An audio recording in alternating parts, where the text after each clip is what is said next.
sekalian yang insyaallah dimuliakan Allah Subhanahu wa taala, kita awali majelis kita ini dengan baca basmalah. Bismillahirrahmanirrahim. Assalamualaikum warahmatullahi wabarakatuh.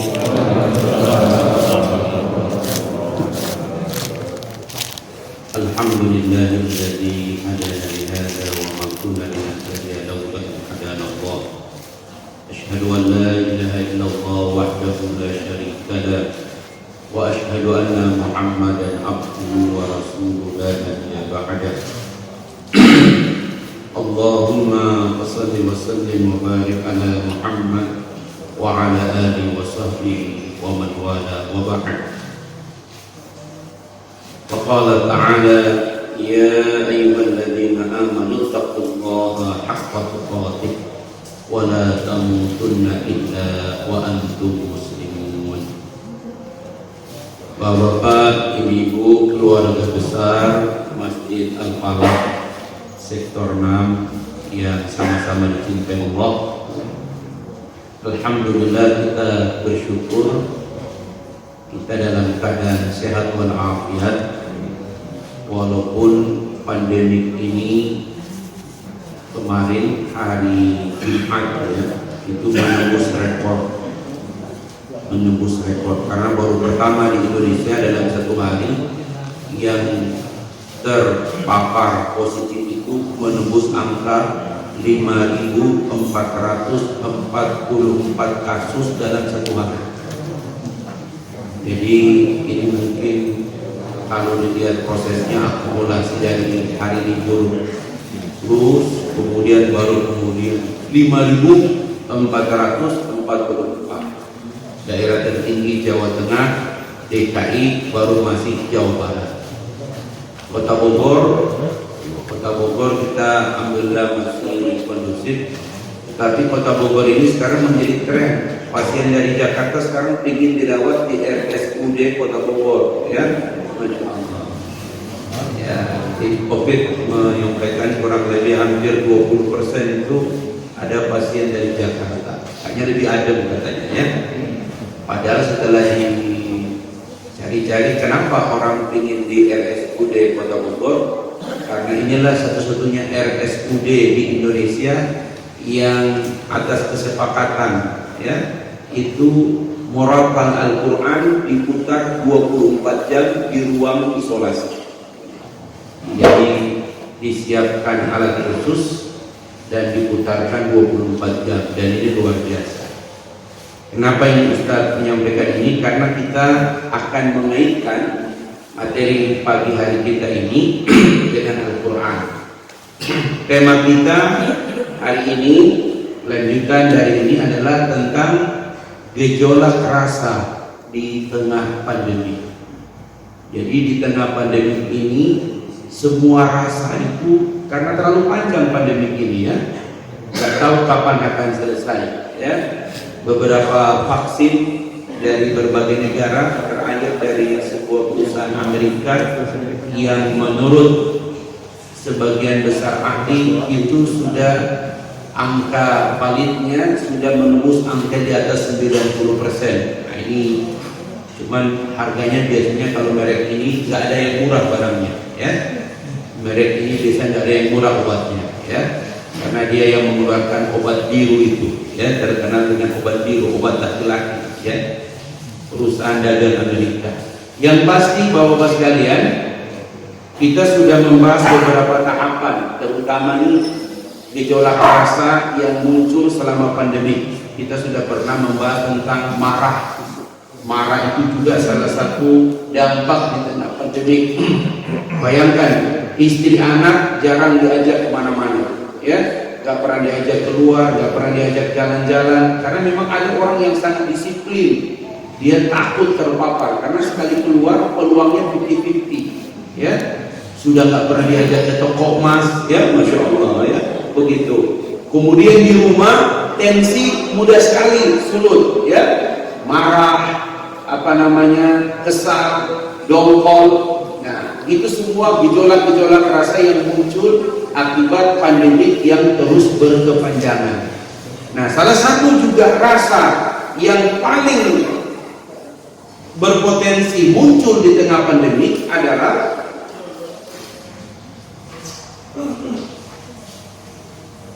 gejolak rasa. Gejolak rasa waktu dulu beda ya. Salah satunya adalah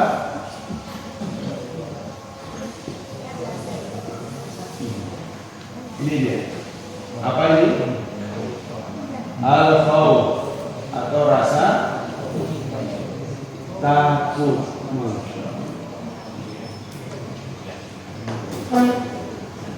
Ada rasa takut di tengah pandemi banyak. Jadi di kompleks saya itu sudah hampir setiap pekan ini meninggal. Kemarin dibawa lari ke rumah sakit jam 10, habis zuhur sudah dipulangin dari rumah sakit, meninggal. Masya Allah.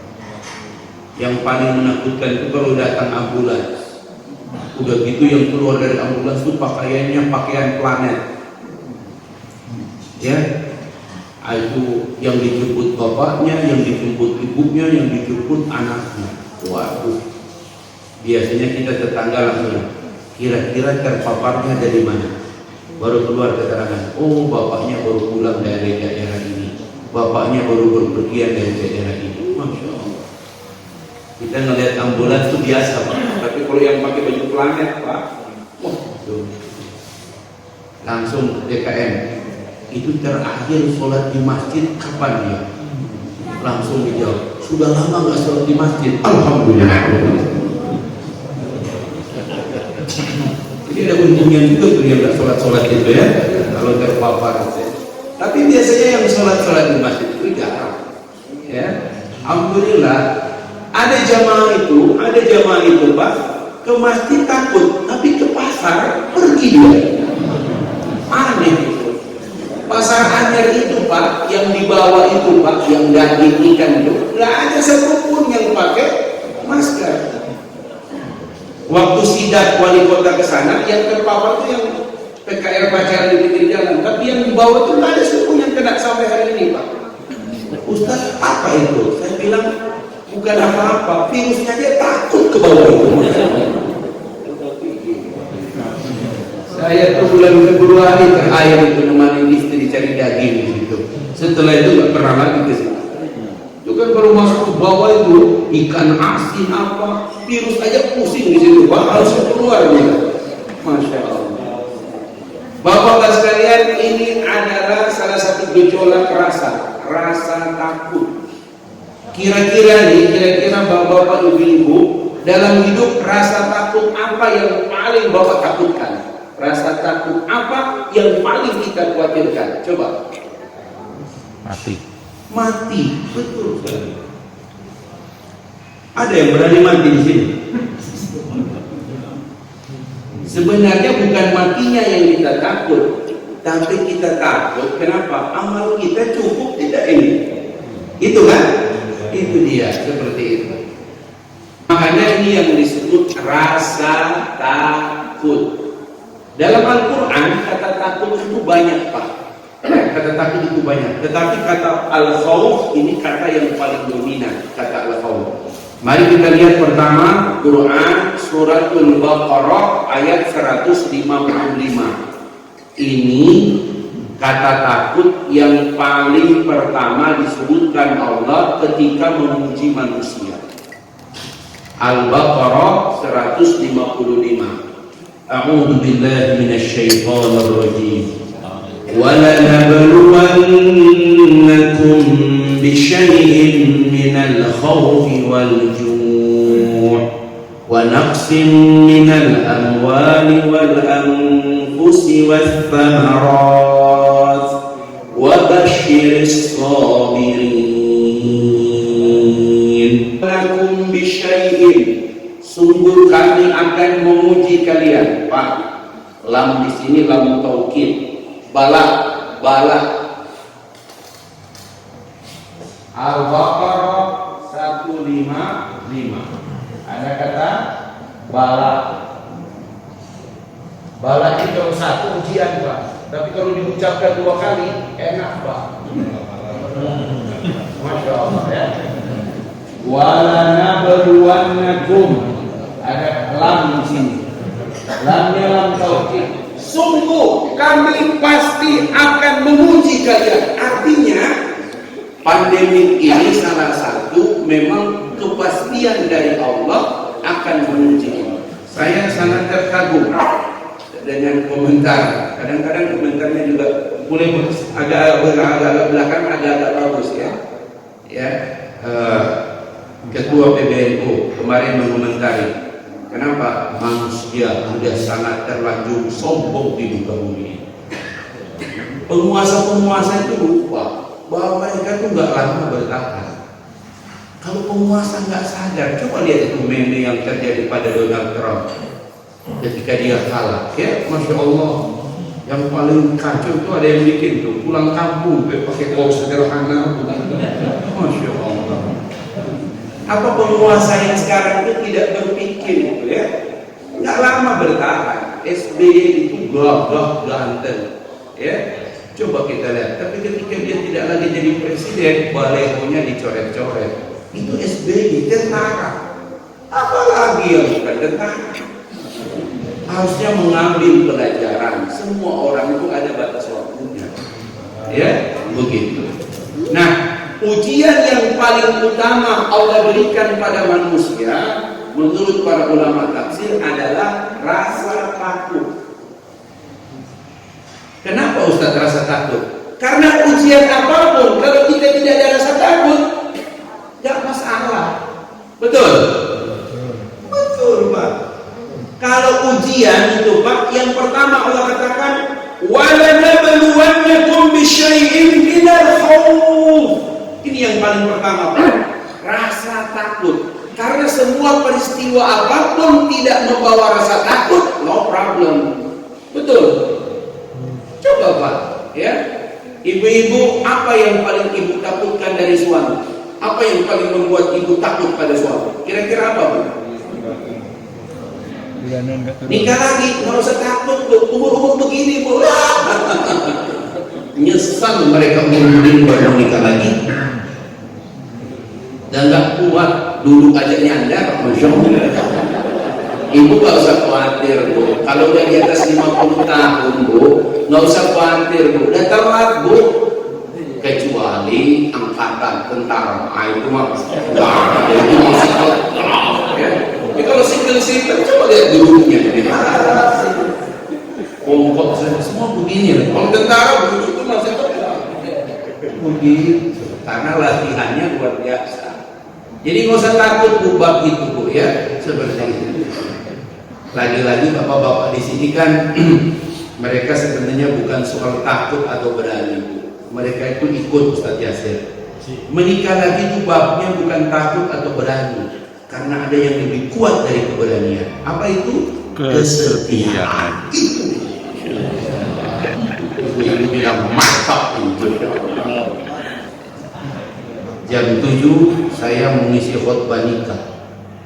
Ya, orangnya Mabes Polri. Ustaz, jam 7 harus datang tepat waktu. Memang jam berapa akan nikah?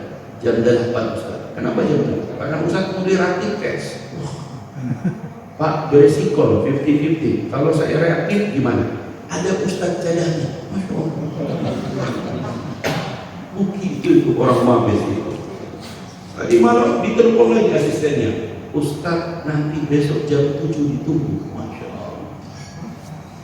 Tapi waktu tentara yang menikahkan anaknya di Halim, saya tidak ditunggu, dijemput langsung oleh dua kapten yang jemput. Berarti yang menikahkan itu jenderal betul. Bapak-bapak, semua orang punya rasa takut. Ya, yang paling takut menikahkan itu kalau penghulunya lama. Masya Allah. Telepon sama WO, kagak diangkat-angkat karena yang namanya penghulu Pak, dia nggak pernah angkat telepon. Dia tahu pasti dimarah-marahin. Bagus dari mana? Datang dia. Bapak-bapak, rasa takut ini Apakah fitrah, Ustaz? Fitrah, manusia mana yang tidak punya rasa takut? Rasulullah SAW punya rasa takut. Nabi Musa punya rasa takut. Ya, tetapi ada yang berbeda Nabi Musa dengan Nabi Muhammad, Pak. Nabi Muhammad ketika masuk Gua Sur itu gua persinggahan oleh Nabi dan Abu Bakar. Ya, kata Abu Bakar, ya Rasul, kau tunggulah di sini. Aku periksa dulu apakah di dalam ada binatang atau tidak. Itulah namanya sahabat. Maka Abu Bakar pastikan. Bagaimana cara dia memeriksa? Dia menekan kaki-kakinya di semua tempat itu. Yang namanya menekan di dalam gua dengan kaki berpeluang dipatut. Betul, dipatut dia sama kalajengking. Tapi karena dia sahabat, tidak ingin menakuti Nabi, walaupun dipatut dia tak teriak, aduh, Nabi bahaya, ada kalajengking. Enggak, dia bencet benar itu kalajengking sampai mati, tapi dia sudah dipatut. Dia tahan, dia tidak tunjukkan kalau dia kena patukan itu. Lalu Nabi ikut di dalam dengannya. Tapi karena akibat racun, maka kemudian bereaksi, ya, berkeringat dia sampai keringat itu menetes pada Nabi. Nabi tanya, kenapa kau? Ya Rasul, maaf, saya tidak bilang tadi waktu saya pastikan gua ini aman, saya dipatut oleh kalajengking. Begitulah, ya, sahabat mencintai Rasulullah SAW. Ya, dan Nabi SAW mengambil air liurnya, menggosokkan di bekas patukan kalajengking itu, dan seketika kemudian reda kontaknya dan Abu Bakar normal kembali. Itu air liur Nabi. Kalau air liur kita digosokkan, dan harus gitu. Kenapa? Karena dia ijaz, ya, subhanallah, itu luar biasa. Tapi ketika Nabi Musa, Pak, dikejar oleh Fir'aun, di depannya laut merah, belakangnya Fir'aun. Apa kata-kata sahabat Nabi Musa? Ya Musa, inna lamudrakun, kita pasti terkejar, mati kita. Mereka tidak punya mental Abu Bakar, mereka malah menakuti Musa. Musa gimana ini? Musa gimana? Mati kita. Makanya ketika di Gua Sur, Nabi Muhammad berkata, la tahzan innallaha ma'ana. Jangan kamu khawatir, Allah bersama dengan kita. Tapi ketika Nabi Musa, dia berkata, innallaha ma'i. Allah selalu bersama denganku. Kenapa Musa tidak berkata Allah selalu bersama dengan kita? Karena orang-orang Bani Israel nakut-nakutin dia. Jadi Allah cuma bersama dengan Musa. Jadi bapak-bapak, kalau bapak lihat sejarah, bahkan ada filmnya, ya. Cuma di film itu mereka tidak bisa membuat seperti di dalam kitab, baik di Perjanjian Lama maupun di Al-Quran. Ketika Nabi Musa disuruh oleh Jibril memukulkan tongkatnya, itu laut, Pak. Kalau di film apa itu yang sudah diputar itu? Bukan, Pak, yang terbaru yang sekitar tahun di atas tahun 2000. Ya, ada film Nabi Musa itu, Pak. Ketika tongkat dipukulkan tuh air laut surut. Padahal kalau ceritanya bukan begitu. Air laut naik dulu, Pak. Kemudian setelah naik itu terbagi 12 lorong, 12 gang. Karena disitulah Bani Israel memasuki 12 itu, Pak. Masya Allah. Jadi bapak-bapak sekalian, kalau kita lihat memang ada rasa takut. Tapi beda, takut Bani Israel dengan kekhawatiran seperti yang dirasakan oleh Abu Bakar Siddiq. Al-Khawf, ya. Allah Subhanahu wa taala berfirman dalam surat Quraisy, li'ila Quraisy ila bihim rihlatash shita'i was-shayf falyabudu rabb hadzal bait. Kenapa Allah menyuruh orang Quraisy menyembah Allah? Yang punya Ka'bah Allah, karena Allah katakan dua hal, alladzi an'amahum min ju' wa amanahum min khawf. Bapak-bapak, tanggung jawab kita sebagai pemimpin, terutama dalam keluarga, dua: memastikan keluarga, istri dan anak tidak lapar, dan memastikan istri dan anak tidak takut. Jadi itu kewajiban pokok pemimpin dimanapun, selama menjamin rakyatnya tidak lapar dan tidak takut, dia masih bisa bertahan. Tapi kalau pemimpin ya tidak lagi bisa menjamin ya rasa aman ya dan kenyang, maka pemimpin itu tidak akan lama bertahan. Itulah sebabnya kenapa Allah berfirman, "Falyabudu", sembahlah oleh kalian semua Rabb hadzal bait. Kenapa? Alladzi at'amahum min ju' wa amanahum min khauf. Bapak-bapak, kadang-kadang bapak telah memenuhi yang pertama, memberikan mereka pangan sehingga mereka tidak lapar. Tetapi ada yang kedua, tidak sedikit anak dan istri kalau suami pulang kemudian mereka, saya pulang, jadi takut semua. Atau sebaliknya, ada juga kalau tidak sedikit kalau maknya pulang jadi takut semua. Kalau maknya pulang jadi takut, itu bukan berarti dia bukan seorang ibu, tapi dia adalah Fir'aunita. Ya, jadi hati-hati Bu Anita, jangan sampai kemudian ibu menjadi membuat orang-orang jadi takut. Sekarang Ustaz, bagaimana kita menyiasati gejolak rasa, terutama rasa takut? Kan begitu Pak. Kalau pandemi berlangsung lama Pak, saya khawatir Pak, rasa takut ini bisa terus. Saya pernah ditugaskan Pak, keliling dari Maluku, Ambon sampai Ternate sampai Halmahera. Ya, ditugaskan. Saya ditemani oleh 4 orang anggota Kostra. Ustaz keliling. Apa? Pokoknya ceramah supaya tidak ada rasa takut di tengah kalangan masyarakat, baik muslim maupun non-muslim. Saya bilang, Pak, yang benar dulu Pak, kalau dengan muslim gampang saya berikan ceramah motivasi. Bagaimana non-muslim? Ustaz juga diminta bicara di depan non-muslim, karena daerah itu nggak bisa dimasuki oleh non-muslim, harus muslim. Jadi harus orang muslim yang berikan mereka motivasi. Melewati beberapa kampung. Yang paling berat itu ketika turun pertama sekali di Ambon. Jam 1 siang tuh pesawat Hercules disuruh kita merayap di atas apa itu? Aspal itu Pak, sampai ke dalam bandara. Dalam arti saya Pak, boleh Pak jongkok. Ustaz di mana? Merayap takut kena tembakan. Ternyata ada naik pada waktu itu aparat pun sudah tidak bisa lagi dipastikan pihak mana. Jadi bukan main rasa takut ya. Jadi bapak-bapak sekalian, perlu kita mempelajari bagaimana Quran mengajarkan kepada kita menyiasati rasa takut ya. Kalau cuma rasa takut, memang ada 2 Pak. Ini kita mulai dari sini. Ada rasa takut pada Allah, ada rasa takut pada kali ini statusnya Khaliq. Dia adalah pencipta. Ada yang namanya makhluk yang dicipta. Bapak-bapak masih ingat tauhid?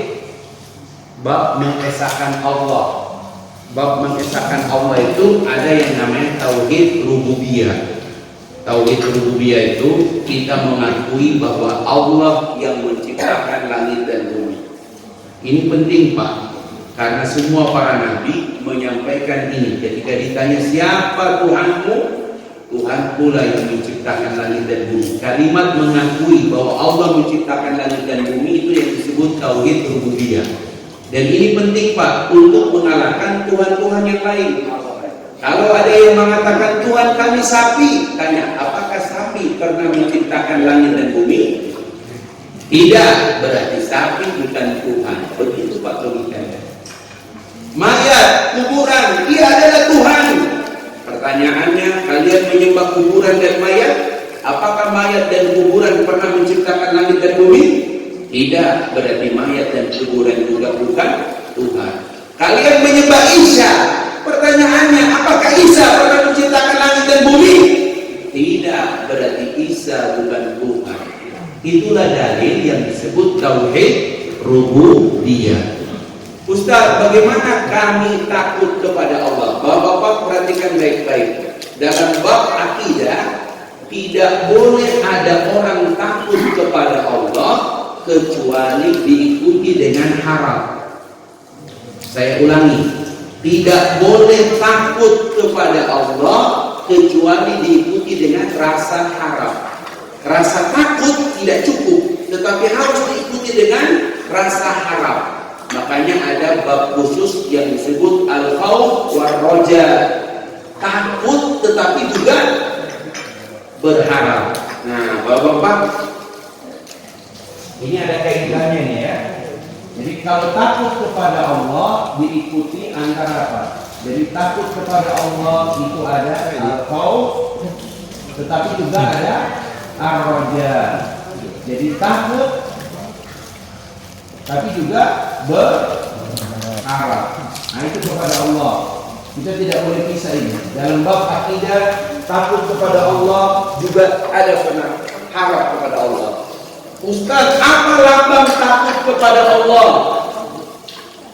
Takut kepada Allah lambangnya itu Pak, sholat. Takut kepada Allah itu lambangnya sholat. Jadi kalau orang nggak sholat, itu dia tidak takut kepada Allah. Kok bisa Ustaz, sholat itu lambang takut kepada Allah? Gabungan antara takut dan harap itu di dalam sholat disebut apa? Ini kita geser ke bawah. Nanti di bawah. Gabungan antara takut dan harap kepada Allah disebut dalam agama dengan kata al-khusyu' atau bahasa yang paling keras al-khasyiyah. Al-khasyiyah itu al-khasyiyah. Kita sebut apa? Tunduk, khusyuk. Ini dia. Jadi kalau bapak sekalian sudah ikut pelatihan sholat khusyuk dengan Ustadz Sambo. Filosofi khusyuk itu adalah orang sholat itulah lambang takut dan harap kepada Allah. Ustadz belum sambung Ustadz, masa sholat takut dan harap? Bapak, inti sholat adalah surat Al-Fatihah. Inti surat Al-Fatihah ada di mana?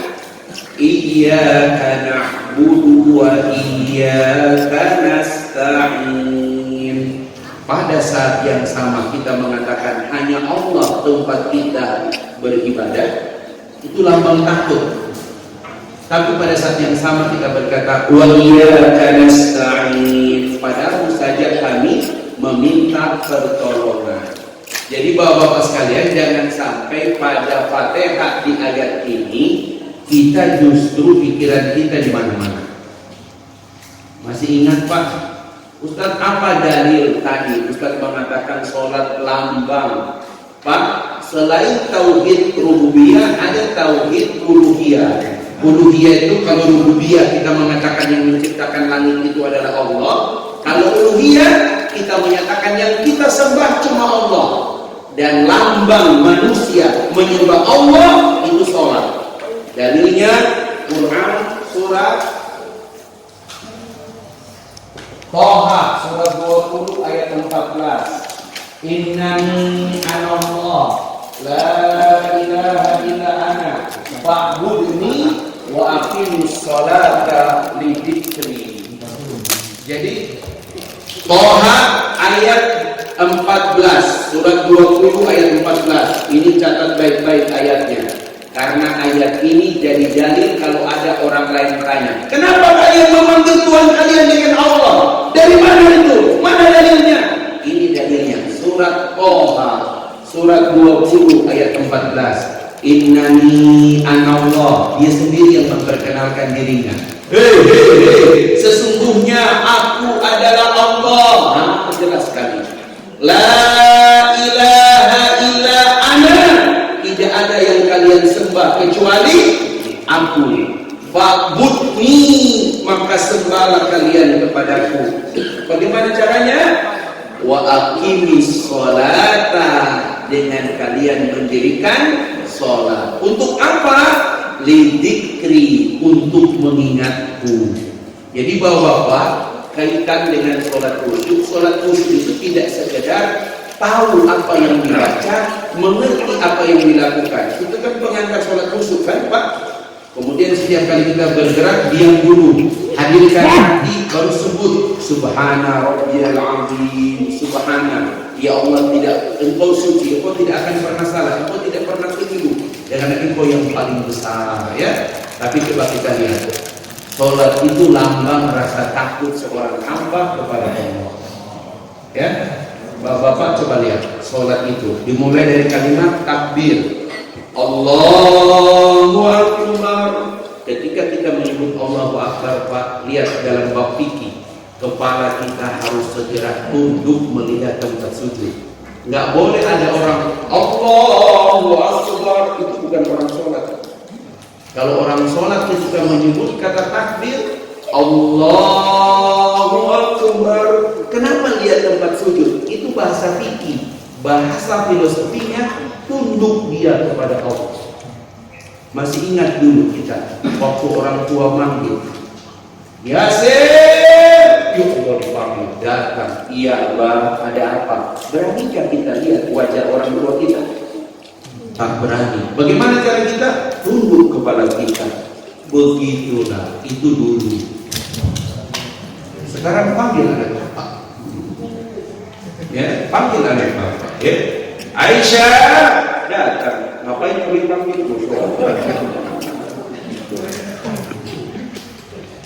Makanya bapak-bapak, kenapa kita dipanggil dengan kalimat apa? Allahu Akbar, Allahu Akbar. Meeting kecil, yang besar Allah. Dagang kecil, yang besar Allah. Istri kecil, ya, walaupun badannya besar, ya, kenapa? Yang manggil lebih besar. Maka kita datang berwudu, kita datang ke masjid. Allahu Akbar. Tundukkan begini. Memang cuma satu imam yang mengatakan agak sedikit berbeda pendapat. Imam Malik mengatakan makruh kita menundukkan kepala. Ya, kenapa? Karena sholat itu dasarnya qoma, akimi sholat. Qoma itu berdiri tegak lurus. Hanya mata aja yang begitu, tidak bisa menundukkan. Tapi tiga mazhab yang lain jumhur menundukkan karena menghadirkan rasa takut. Masih ingat dia, Pak?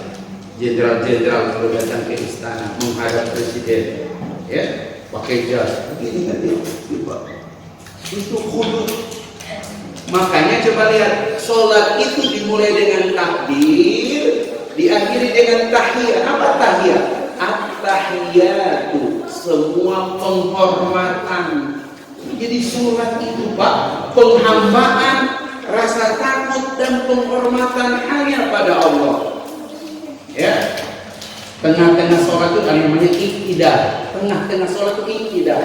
Sami Allahu liman hamidah, Rabbana wa lakal hamd, Rabbana wa lakal hamd. Ya Tuhan kami, semua pujian hanya bagimu. Itu luar biasa. Ketika kita bangun dari sujud terakhir, at-tahiyatu, semua penghormatan. Makanya dalam redaksi Imam Bukhari, tahiyat itu Pak beda dengan redaksi yang lain. Kalau redaksi yang lain kan at-tahiyatu mubarakatuh salawatu baru lillahi. Kalau redaksi Imam Bukhari beda, at-tahiyatu lillahi. Langsung lillahi Pak. Baru terus yang lain. Kenapa? Untuk menunjukkan bahwa ketika kita sholat, penghormatan kita hanya pada Allah. Jadi Pak, kalau kita menghadap komandan, gerak. Kalau di sholat hormatnya di mana? At-tahiyat, itu lambang hormat. Begitu. Maka orang yang sholat tidak khusyuk berarti dia tidak datang dengan rasa takut kepada Allah. Apa kesimpulannya? Bapak-bapak coba lihat baik-baik. Ini filosofi rasa takut kita kepada Allah. Coba lihat Pak, apa kesimpulannya? Ketika selesai sholat, Assalamualaikum warahmatullahi, Assalamualaikum warahmatullahi. Tanda sholat itu menunjukkan rasa takut. Kalimat pertama yang kita ucapkan selesai salam adalah Astagfirullah. Kenapa bukan Alhamdulillah? Dan istighfar, Karena itulah kita menunjukkan kepada Allah, kita datang kepada Allah dengan rasa takut. Jadi sholat khusyuk itu tidak mungkin dicapai bagi orang yang tidak menghadirkan rasa takut kepada Allah. Kalau sholatnya menghadirkan rasa takut kepada Allah, baru dia ketemu dengan Al-Ankabut ayat 45. Aqimus sholata innas sholata tanha 'anil fahsya'i wal munkar. Kalau sholatnya benar, maka akan mencegah dia dari perbuatan keji dan munkar. Kenapa? Karena ada rasa takut.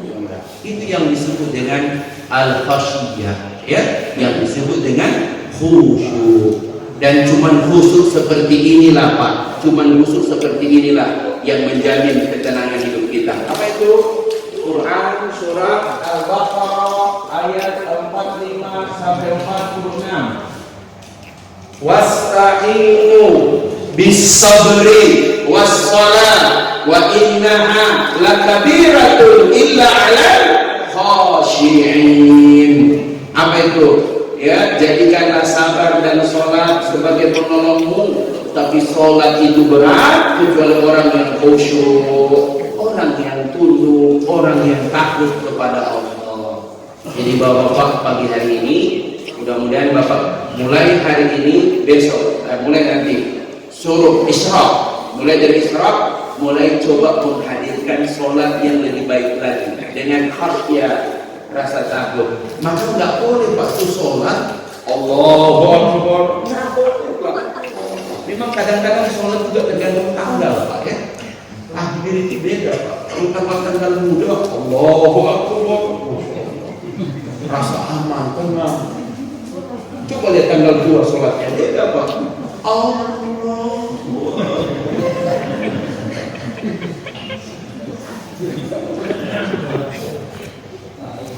Makanya pembaca itu disarankan pakai sarung, karena rata-rata yang pakai sarung itu dia bawa dompet, ya.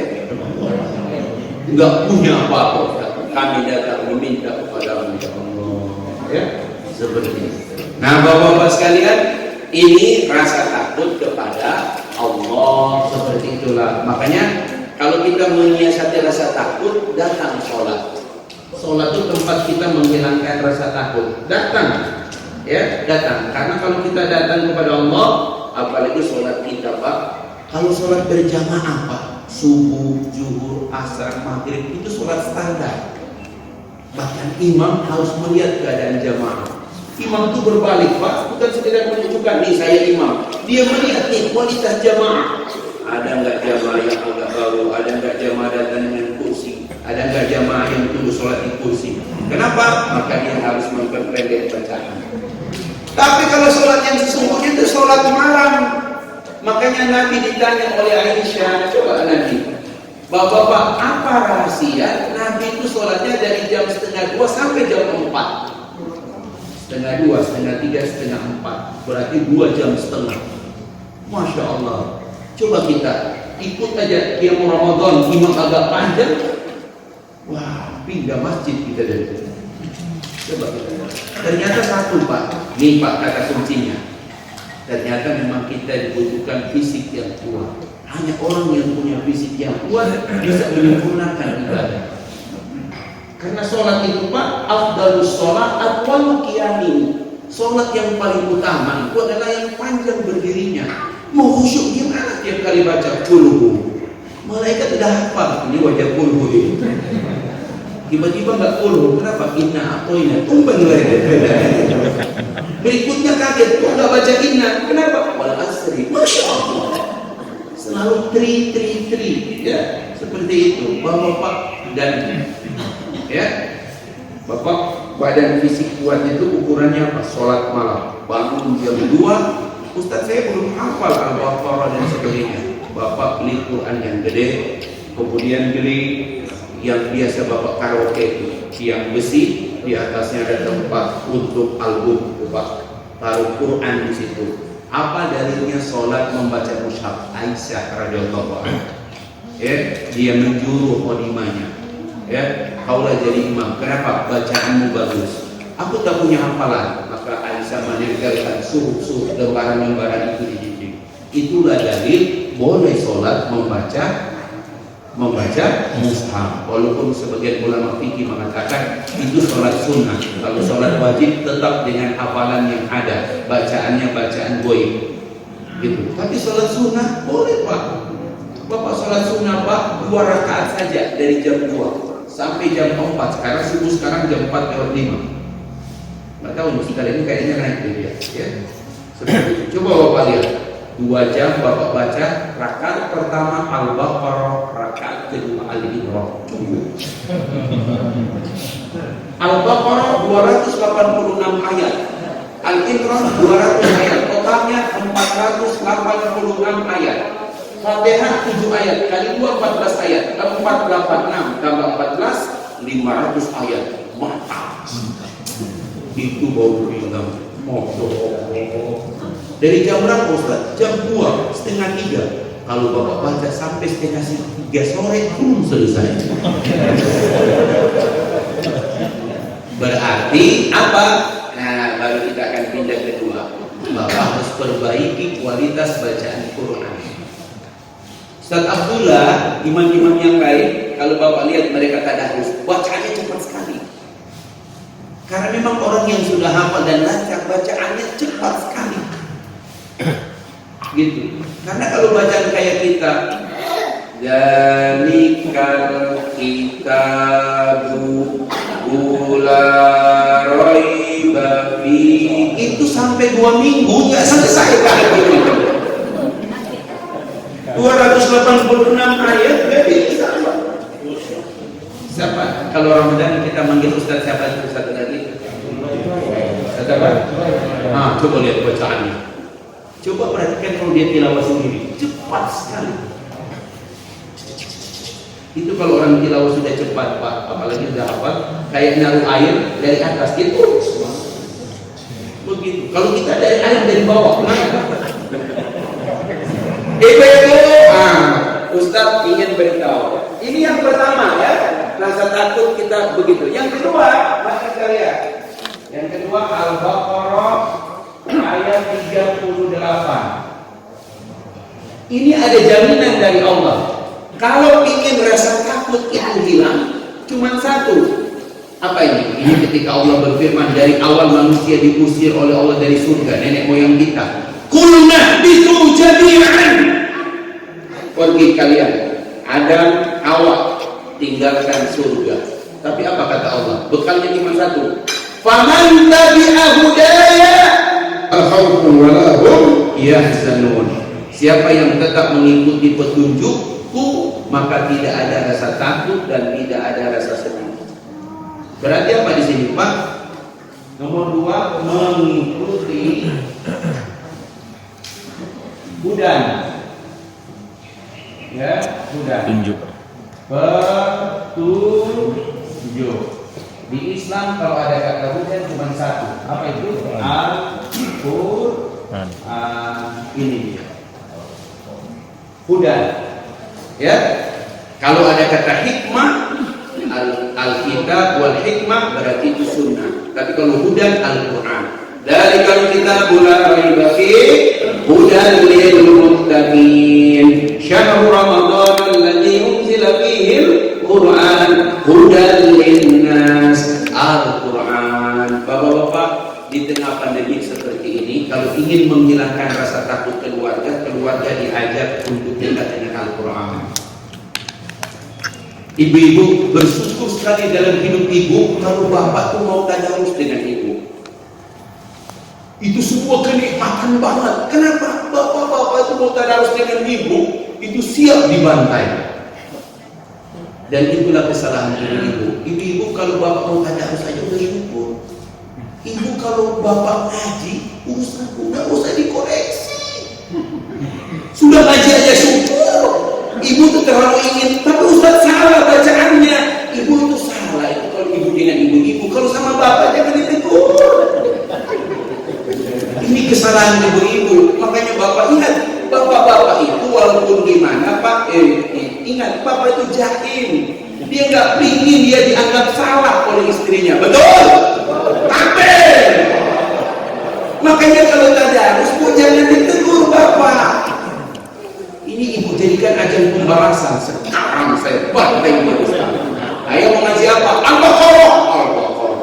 A'udzubillahi minasyaitonir rajim. Bismillahirrahmanirrahim. Alif Lam Mim. Dalam hati ibu, di mana dia belajar? Bagus sekali. Ya iyalah 3 huruf. Baru mulai. Dalikal kitabun bula.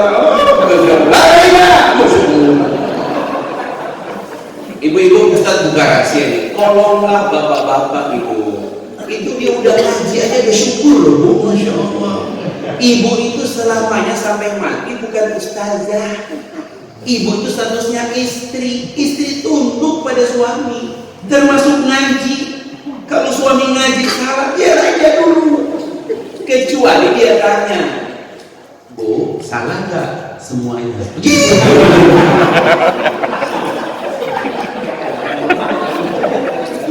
Kalau dia tidak, ada bapak-bapak yang ngaji aja kelihatan gagal, ya.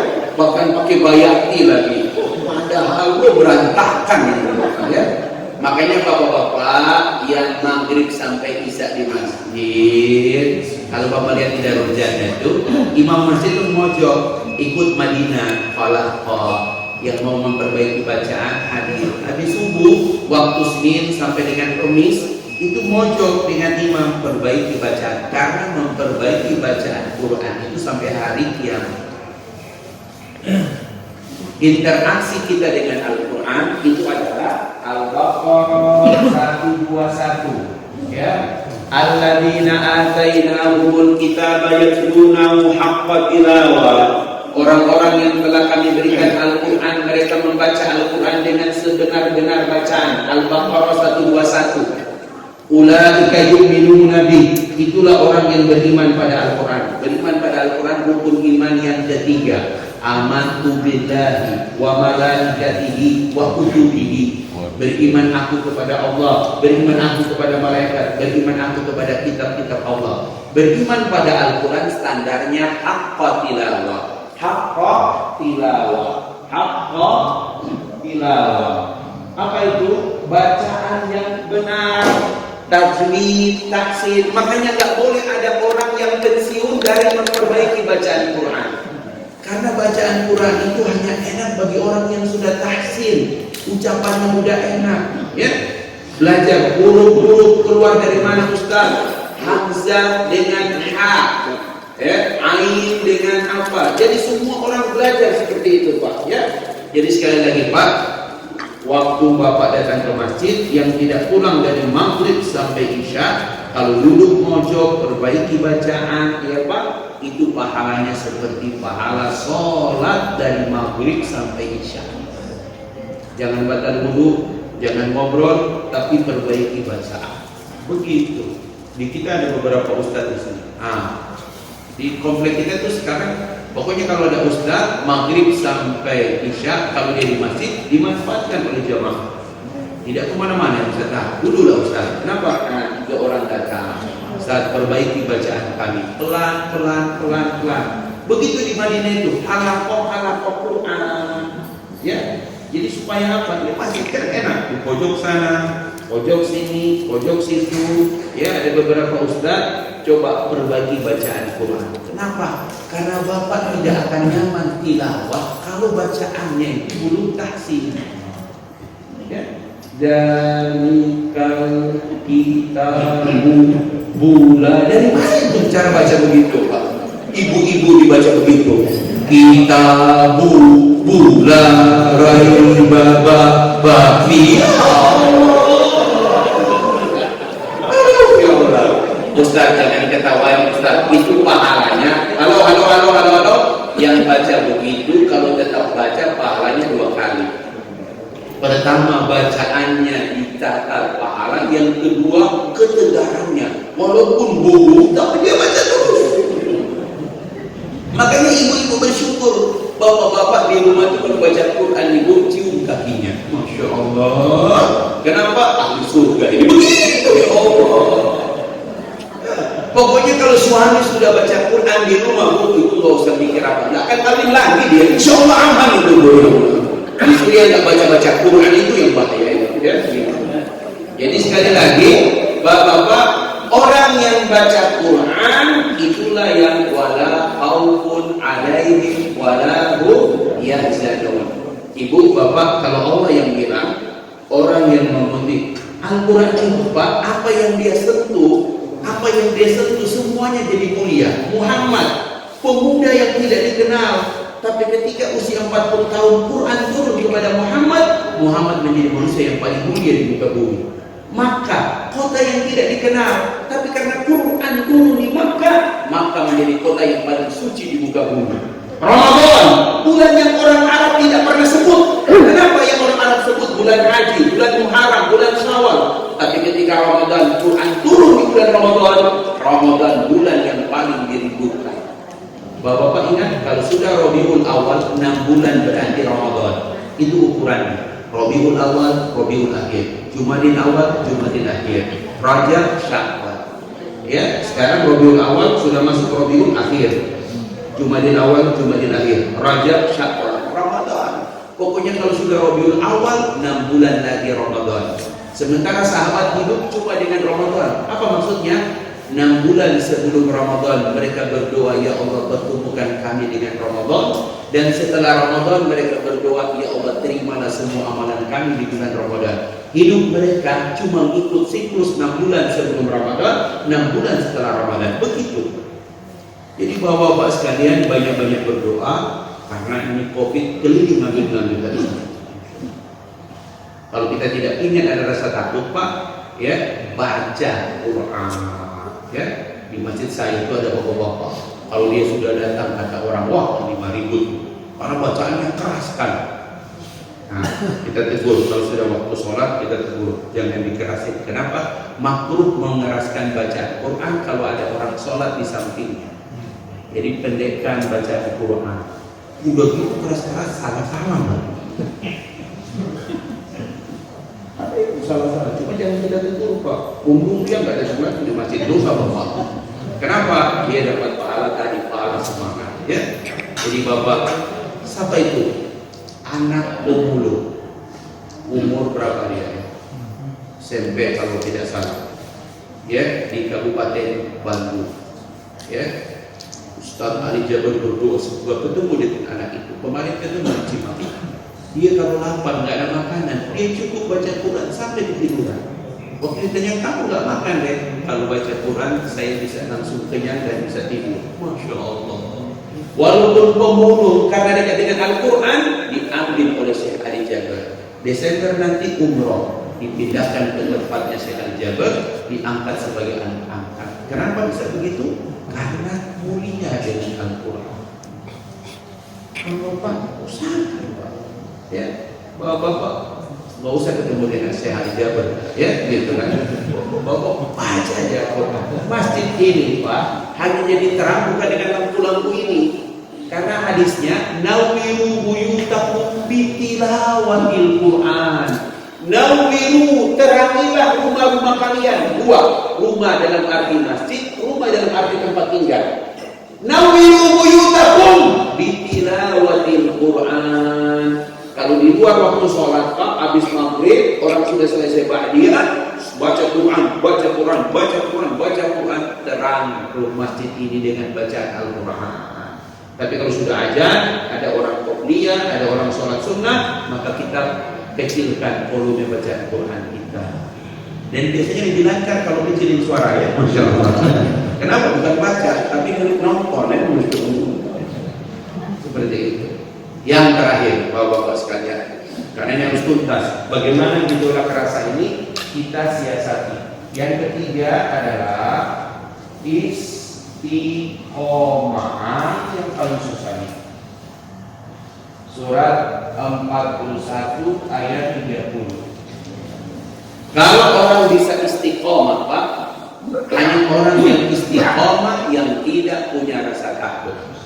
Jadi kemarin itu aparat berpikir itu, Pak, di bandara, kalau aja aparat sedikit main-main, Pak, saya udah lihat itu orang sudah tidak ada rasa takut, Pak. Mati pun siap mereka.